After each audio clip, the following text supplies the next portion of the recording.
यथा ऊढ़नाभि सृजते गृहते च यथा पृथ्वीयाम औषधया संभवन्ति यथा सतः पुरुषात् केश लोमानि तथा अक्षरम ब्रह्म संभवन्ति ही विश्वम। इस श्लोक का जो है भावार्थ है कि जैसे मकड़ी अपने भीतर से जाला निकालती है और फिर ज्यों का त्यों अपने भीतर विलय कर लेती है, जैसे पृथ्वी से घास फूस वृक्ष पौधे औषधियाँ आदि जो है बाहर आती हैं और विकसित हो जाती हैं, जैसे मनुष्य के जो है जीवित मनुष्य के शरीर से नख रोमे बाल स्वतः ही निकलते हैं, उसमें किसी का कोई जो है सहयोग नहीं होता। ठीक वैसे ही परम अक्षर ब्रह्म से ये विश्व जो है प्रादुर्भूत हुआ है। अब इसमें 3 उदाहरण दिए गए हैं, एक ही उदाहरण से कह देते, परंतु ये 3 उदाहरण क्यों दिए गए हैं? 3 परिस्थितियों को समझाने के लिए ये 3 उदाहरण दिए।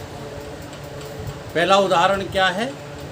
जैसे मकड़ी अपने में से जाला निकालती है और फिर वैसा का ही वैसा निगल जाती है।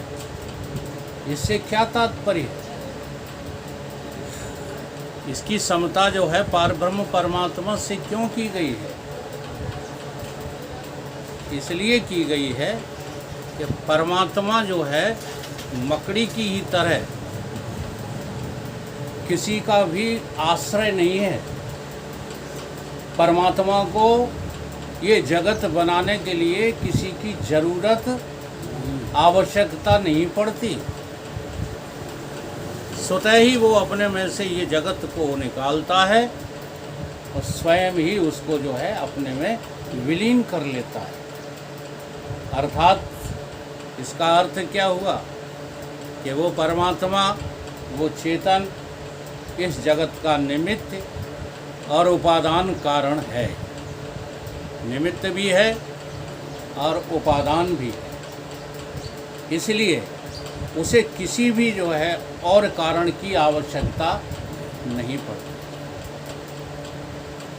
दूसरे दृष्टांत का क्या है अर्थ? दूसरे दृष्टांत में कहा कि जैसे पृथ्वी से घास निकलती है,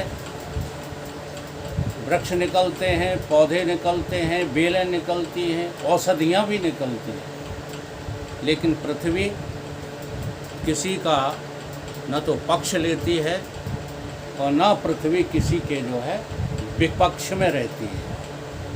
जैसा जैसा बीज बोया जाता है वैसे वैसे जो है पृथ्वी में से ये सब पौधे आदि, बेलें आदि, औषधियाँ आदि विकसित होते रहते हैं, अंकुरित होते रहते हैं। ठीक इसी प्रकार से कोई किसी के सुख दुख का जो है कारण नहीं है।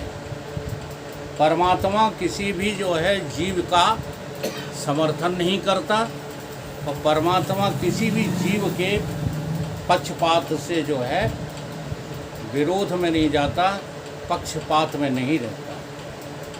उस परमात्मा से जितने भी जीव प्राणी इस संसार में आते हैं वो सब अपने अपने कर्मों का फल भोगते हैं। परमात्मा का उसमें कोई भी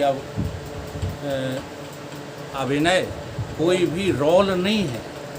लेकिन हम लोग इतने अज्ञानी हैं, इतने नादान हैं कि बात बात पर परमात्मा को दोष देते रहते। अगर जो है बुरा हो गया तो ईश्वर मेरे ऊपर नाराज है, अच्छा हो गया तो भगवान की केवल हमारे ऊपर ही कृपा है। ये भूल है तुम्हारी। इसलिए ये पृथ्वी का उदाहरण सटीक है कि जैसे पृथ्वी से ये सब निकलते हैं, लेकिन पृथ्वी किसी का समर्थन करती है। अच्छा, बमूला है जो आजकल जंगल में उग रहे हैं, वो कोई फल देते हैं? जंगली बमूर से कुछ मिलता है, लेकिन पृथ्वी उसका भी विरोध नहीं करती। और जब आम पैदा होता है तो पृथ्वी उसका समर्थन नहीं करती कि नहीं, हमने आम को पैदा कर दिया है तो आम मेरा जो है कुछ ऋणी हो गया, ऐसा पृथ्वी के पास नहीं। तीसरा उदाहरण है कि आपके शरीर में, जीवित शरीर में, नख, रोमा और बाल ये स्वतः ही बढ़कर के विकसित होते रहते हैं। इनको जो है तुम्हारा शरीर नहीं मिटाता। जी हाँ, जिस शरीर से ये नख अंकुरित होते हैं, बाल अंकुरित होते हैं, बढ़ते हैं, उन्हें ये शरीर नहीं मिटाता, बल्कि मनुष्य की अकल मिटाती है। जरा ध्यान दो, ये तीसरा उदाहरण इसी के लिए दिया गया है। अगर आपके जो है इस जो है विश्व में कोई अशुभ कृत बढ़ रहे हैं, आतंकवादी बढ़ रहे हैं, अधर्मी बढ़ रहे हैं, जैसे कल दामोदर जी ने सूत्र सुनाया था, यदा यदा हि धर्मस्य ग्लानिर्भवति भारत, तो वो केवल भगवान कृष्ण के लिए नहीं है वो सूत्र। भगवान कृष्ण ये कह रहे हैं हर जीव का ये परम धर्म है कि वो धर्म की स्थापना के लिए, अधर्म के नाश के लिए स्वतः खड़ा हो जाए। क्या बात। इसलिए ये जगत में बेईमानियाँ, भ्रष्टाचार, अनाचार ये सब फैला हुआ है, हम चुपचाप बैठे उसका समर्थन कर रहे हैं। तो हमारी श्रुति क्या कहती है कि जैसे तुम्हारे नाखून बड़े होते तुम काट देते हो कि नहीं, जब उनमें मैल जम जाता है तो उन्हें छोड़ते हो। और हमें लगता है जो नाखून बड़े करते हैं, जो बाल जो है विकराल कर लेते हैं, जो रोमों की जो गंदगी पर ध्यान नहीं देते हैं, उनसे ज़्यादा गंदा इंसान और कोई होता नहीं।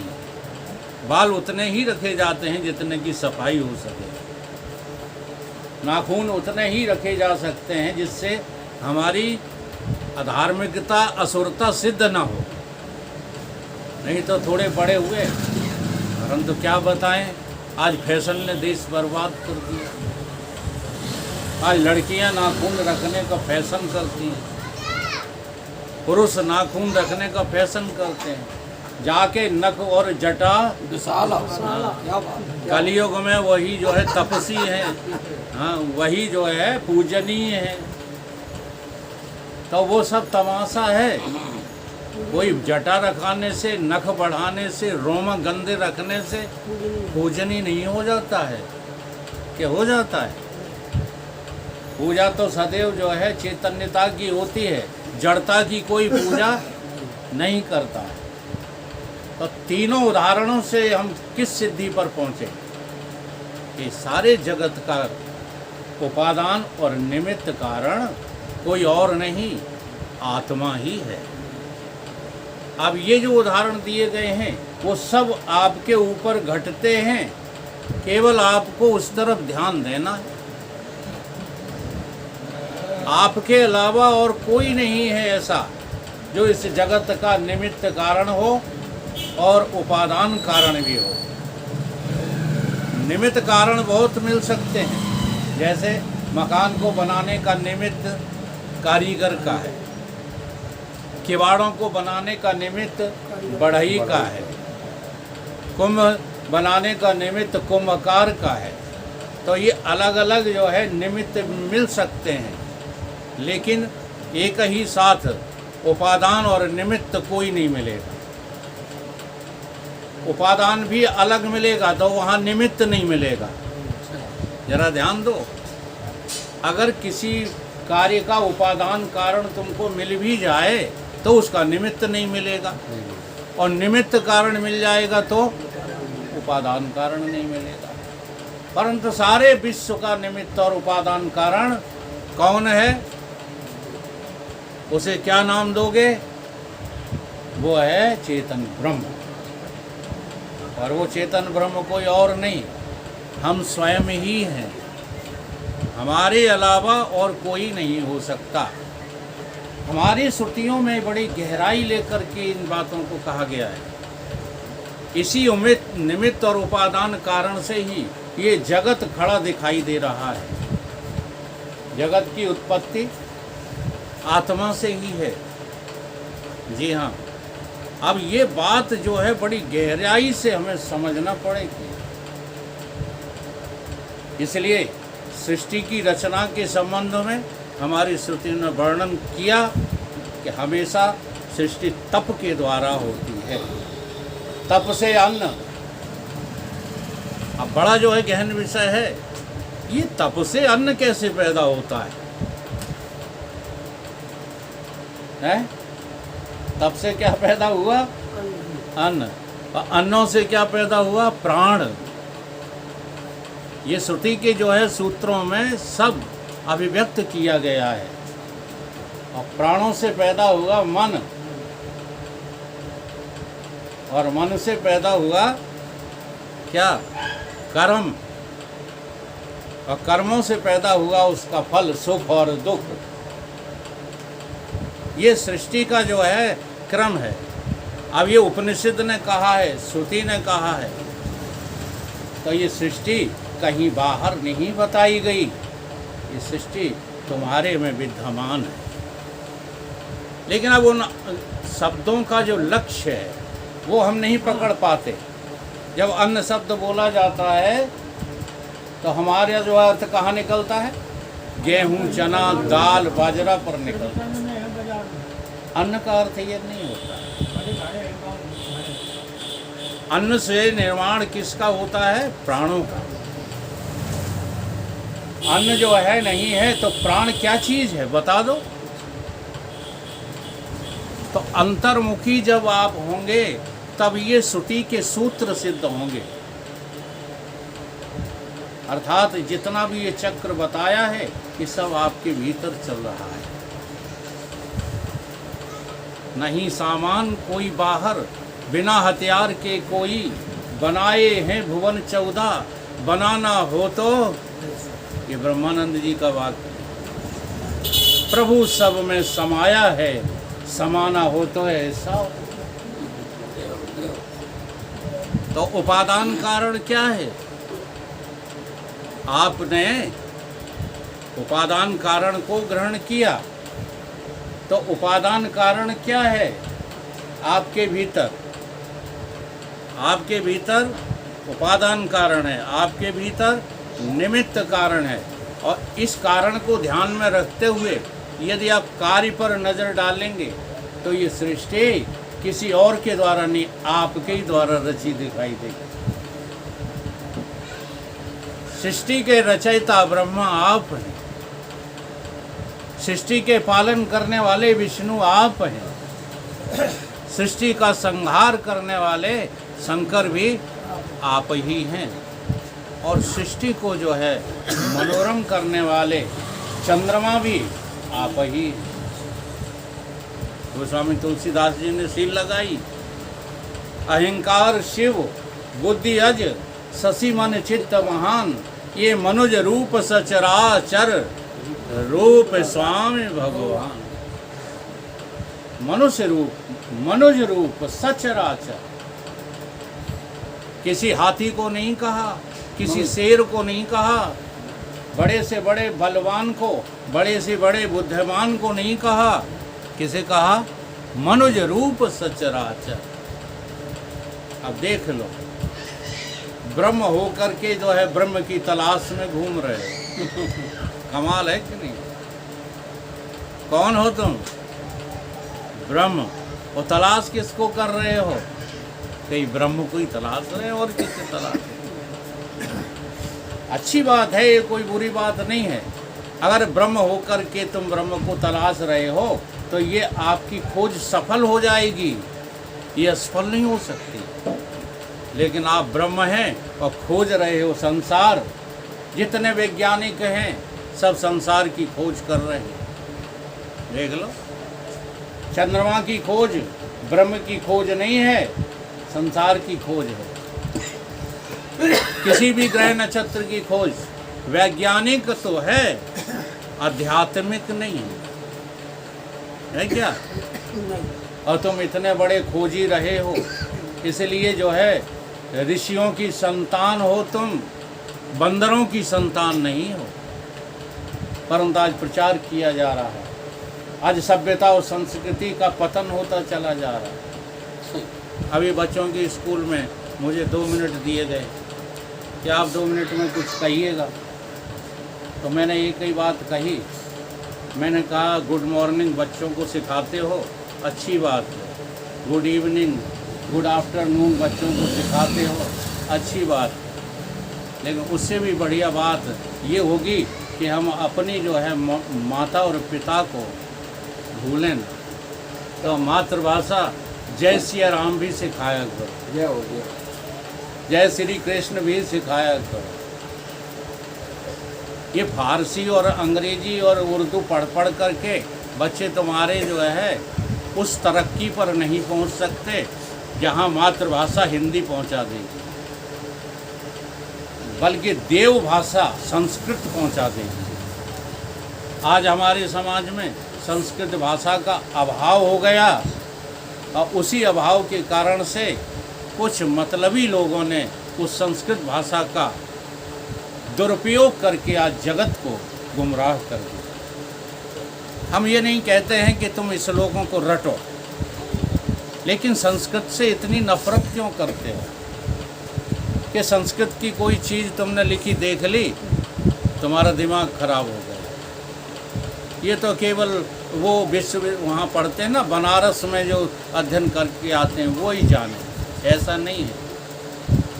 हमारे गुरुदेव भगवान ने कक्षा 3 की पढ़ाई की थी स्कूल से, और प्रकांड विद्वान थे संस्कृत के, प्रकांड विद्वान। बड़े बड़े आचार्य उनके सामने नतमस्तक हो जाते थे। तो उन्होंने कहा केवल लगन का और गुरु की अहित की कृपा का फल है, केवल लगन। फिर उस लगन का वो एक घटना बताते थे कि एक जो है भेड़ें चराने वाला था, जिसको अपन कहते हैं बघेल या गडरिया। हाँ, बोलने में कोई दिक्कत नहीं होना चाहिए, अपनी जाति को बोलने में शर्म नहीं आना चाहिए। ऐसा भी हुआ, एक बार हम सत्संग कर रहे थे तो हमने, देखो कितनी अच्छी भाषा है। कुम्हार को जब कुम्हरा कहते हैं तो लाड़ से कहते हैं, सुनार को जब सुनरा कहते हैं तो लाड़ से कहते हैं। उनको बुरा लग गया जब मैंने छंद सुनाया, देखो कुम्हरा की चतुराई, वन मिट्टी पे अकल चलाई, मट्टी एक ही है, चाहे प्याला का हो चाहे प्याली। तो वे खड़े होकर के बोले, हमें आपका सिद्धांत तो ये अच्छा लगा मिट्टी और प्याली का, लेकिन आपने जो कुम्हार के लिए कुम्हरा कहा ये मुझे बहुत बुरा लगा। तो हमने कहा जो तुम्हारे पुत्र पैदा होता है उसको क्या कहते हो? शुद्ध भाषा में उसे क्या कहते हो? अपनी मातृभाषा में क्या कहते हो? लड़का, लड़की, है ना? ये कोई अच्छे शब्द नहीं है, लेकिन ये तुम्हें अच्छे लगते हैं। उत्तर प्रदेश में तो इटावा जिले में लौड़ा, लौड़ी कितना गंदा है। अब यदि उसी को हम कह दें लला और लली तो कितने प्रेम की भाषा है? तो लला और लली तुम्हें अच्छे नहीं लगते? इसी प्रकार से कुम्हारा शब्द लला है, कुम्हारन शब्द लली है, ठीक है? वो अच्छे नहीं लगते। उच्च कोटि में चाहे तुम गाली दे दो, समझ में आ रही कि नहीं? उच्च कोटि के शब्द में अगर तुम गाली दे दो, जैसे विषयी कह दो, बुरा नहीं लगता, पावर कह दो, बुरा नहीं लगता, और ये कह दो कि तुम बहुत बड़े बुद्धू हो तो हाल बुरा लग जाएगा। जबकि बुद्धू उतना जो है निम्न स्तर का शब्द नहीं है जितने जो है विषयी और पामर शब्द है। लेकिन वो शब्द बुरे नहीं लगते, क्योंकि जो है वो संस्कृत में उच्च भाषा में बोले गए। ठीक है, स्टूपिड कह दो इंग्लिश में, कोई बुरा नहीं मानता है। स्टूपिड का अर्थ जानते हो? ये मास्टर साहब बताएंगे, बहुत गंदा शब्द है, इंग्लिश में बुरा नहीं लगता। यानी भाषा को रचा के सजा के बोलो तो बुरा नहीं लगता, और अपनी हृदय की भाषा बोलो तो तुरंत बुरा मान जाते हैं। तो हमारा यहाँ भाषा विषय नहीं है, हम यहाँ पर ये समझें कि हम निमित्त और उपादान कारण सारी सृष्टि के कैसे हैं। रात में देखो, पहले इसमें कहा गया था कि मकड़ी जाला निकालती है और पूरे के पूरे जाले को निगल जाती है। ठीक, तुम भी इस विश्व को रोजाना निकालते हो अपने में से, रोजाना निकालते हो। केवल आपका ध्यान उधर आकृष्ट करना वेदांत का काम है। वेदांत कोई नई चीज तुम्हें नहीं बताएगा, तुम्हारे पास पहले से है मौजूद। हाँ, हर जगह मौजूद है, पर नजर आता नहीं। योग साधन के बिना कोई उसे पाता नहीं। मौजूद है परंतु अनुभव में नहीं है, अनुभव नहीं कर रहे हो। जगते हो, सोते हो, जग कर खड़े हो जाते हो, दुनियादारी में लग जाते हो। कभी तुम ये सोचते हो कि सोने के बाद तुम जो है कहाँ गए थे? फिर जगने के बाद ये सृष्टि कहाँ से आ गई? कभी विचार किया? तुम्हें तो जो लोग उल्लू की लकड़ी पकड़ा दी गई कि सो गए थे तो जगत दिखता नहीं था, जगत का अभाव हो गया। जगत तो पहले से ही उत्पन्न हो चुका था। कहाँ से उत्पन्न हो चुका था? मान लीजिए आप मृत्यु के बाद पीपल का पेड़ बन गए, तो आपकी दृष्टि में जगत है? बोलो। अगर दृष्टि में जगत नहीं है तो उस जगत को है तुम स्वीकार कैसे कर सकते हो? कर लोगे? इसलिए दृष्टि श्रेष्ठ है कि जगत श्रेष्ठ है? बात यही बस अनुभव की है। हम अनुभव तो जो है नहीं करना चाहते, जो गलत अनुभव हो गए हैं उन्हीं को सत्य जो है स्वीकार कर लिया है। अब कोई भी इस बात को जो है स्वीकार करने को तैयार नहीं है कि हम गलत अनुभव में जी रहे हैं। ये जगत की तरफ जो वृद्धि करना है, ये जगत की तरफ जो उन्नति करना है, ये उन्नति नहीं है, वास्तव में अवनति है। जैसे जगत की उन्नति कर कर के तुम कहाँ जाओगे? बता दो। चंद्रलोक में पहुंच गए, इससे आगे कहाँ जाने का इरादा है? वैज्ञानिक कहाँ जाना चाहते हैं? चंद्रलोक के बाद कहाँ, कौन से लोक में? सूर्यलोक में जाओगे? सूर्यलोक में जाओगे तो संपाति की तरह भुन जाओगे और पड़े रहोगे, आगे बढ़ ही नहीं पाओगे। तो ये लोकांतर की खोज करना हमारा जो है परम उद्देश्य नहीं है। बस लोकांतरों को जिसने धारण किया है, जो आनंद सिंध सुख राशि सी करते त्रिलोक सुपासी। तीनों लोक जिसने अपने में धारण कर रखे हैं, ऐसे लोक धारण करने वाले उस परम पिता परमात्मा चेतन तत्व को जानना, खोज करना मनुष्य का परम कर्तव्य है। ये दुनिया की खोज करना, ये दुनिया में उन्नति करना, ये खोज नहीं है। जैसे मैंने अभी एक सूत्र में बताया था, ये तो सृष्टि का फल है, सुख और दुख, कर्मों का न्यूनतम होना और उच्चतम होना।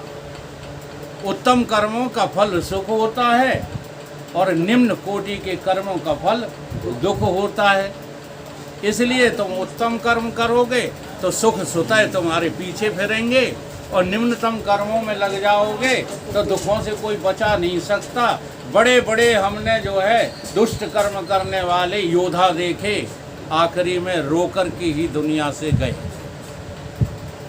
सिकंदर जैसे दुनिया में हुए अनेकों ही वाली थे, और सिकंदर जब चला दुनिया से तो रो के जा रहा था, कह रहा था ये दोनों हाथ खाली। क्या रखा है इस दुनिया में? इस दुनिया की तरक्की को हम अपनी तरक्की मान रहे हैं, ये सबसे बड़ी भूल है। यहाँ तरक्की नाम की कोई चीज, तुम वहीं के वहीं खड़े हो। चक्कर कितने भी लगा लो, एक अंधा आदमी किसी कोर्ट यार्ड में फंस जाता है, चक्कर लगाता रहता है, बड़ा परेशान है, कहता है हे प्रभु हमें जो है यहाँ से निकालो। तो किसी संत ने कहा कि बेटा तुम अंदर फंस गए हो तो तुम्हें हम एक राय देते हैं, दीवाल को टच कर कर के चलो, दीवाल को टच कर कर के चलो। एक स्थान ऐसा आएगा जहाँ दरवाज़ा है, और जैसे ही दरवाजे पे हाथ पड़े तुम उसको खोल लेना, बाहर आ जाओ। अब वो अंधा दीवाल को टच कर कर के तो चलता है, जैसे ही मुख्य दरवाजे पर आता है तैसे ही उसको खुजली मच जाती है और वो खुजा लेता है, उसी समय वो गेट निकल जाता है। फिर 84 में चलो, अर्थ समझे आप? 84 लक्ष योनियाँ आपके क्या हैं? कोर्ट यार्ड हैं। इनमें घूम कर के हम निकले हैं महाराज। कभी रोते हो इस बात के लिए? कल एक सांड जो है बड़ा व्यथित पड़ा हुआ था, हाँ, बड़े भगत थे, उसका इलाज करते। संवेदनाएं हमेशा ज्ञान में ही होती हैं। अज्ञानी जो है नाटक करता भगत होने का, मजबूर, व्यथित, बीमार, दरिद्र, ये ज्ञान से नजर आते हैं, अज्ञानियों को कोई नजर नहीं आता। इतनी बड़ी महिमा है ज्ञान की, और उस ज्ञान का विरोध करते रहते ढोंगी भगत। भाई सब ढोंगी भगत हैं जो ज्ञान का विरोध कर कर भक्ति करते हैं, क्योंकि भक्ति और ज्ञान अलग अलग नहीं है। भक्ति में सहूर की जरूरत है। किसकी भक्ति कर रहे हो? जिसकी भक्ति कर रहे हो, क्या उस सांड में वो नहीं है? वो तुम्हारे पड़ोसी में नहीं है? वो एक दीन और दरिद्र में नहीं है? उनका तुम शोषण करते हो और बातें करते हो ब्रह्म की, भगवान की। तो वो सांड किसी को दिखाई नहीं दिया कि तकलीफ में, ठीक है। हम ही अनाड़ी थे, हमारे घर वाले अनाड़ी थे जो दिख गए। हम तारीफ नहीं कर रहे, बहुत सी जगह से हम भी निकल जाते हैं, तो वो उनके कर्मों का फल ही तो है बेचारों का। मैं वो बात समझाना चाहता हूँ कि काहू न को सुख दुख कर। अब वो 84 में दुख भोग रहा है कि नहीं भोग रहा? तो तुम जाने को तैयार हो सांड की योनि में? बोलो, सांड की योनि में जाने को तैयार हो? कोई तैयार नहीं होगा। और ये हमारे शास्त्र संकेत दे रहे हैं कि इन 84 से तुमको उस प्रभु ने जो तुम्हारे भीतर जो है, हाँ, विद्यते हृदय ग्रंथि, अपने हृदय की ग्रंथि को जो है छेदन करो। वो भीतर ही बैठा बैठा हर एक प्राणी के हृदय में, केवल आपके में ही नहीं, प्रत्येक प्राणी के हृदय में वो विद्यमान है। केवल हृदय की ग्रंथि का छेदन कौन कर सकता है? मनुष्य। पशु कोई कर सकता है? वो तो दुखों को भोग रहा है बेचारा, ठीक है। तुम्हारे पास दुख आ जाए तो तुम उन दुख को भोगने की सामर्थ्य भी रखते हो, और उन दुखों को दूर करने के उपचार भी तुम्हारे पास हैं, क्योंकि तुम मनुष्य हो। ऐसे ही जब सुख आते हैं तो सुखों को भोगने का भी तुम्हारे पास इल्म है, और उन सुखों से हम नरक न चले जाएं, इस बात का भी इल्म तुम्हारे पास है, परंतु तुम सुखों में फंस करके भूल जाते हो। इसलिए शास्त्रों ने ये आदेश दिया, हाँ, कि सुखों में कभी भी तुम अचेत मत होना।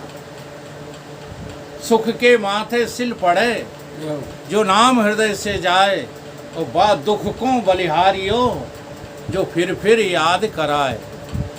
जो नाम की याद दिलाए परमात्मा की, वो समय अच्छा है, कि वो समय अच्छा है जिसमें परमात्मा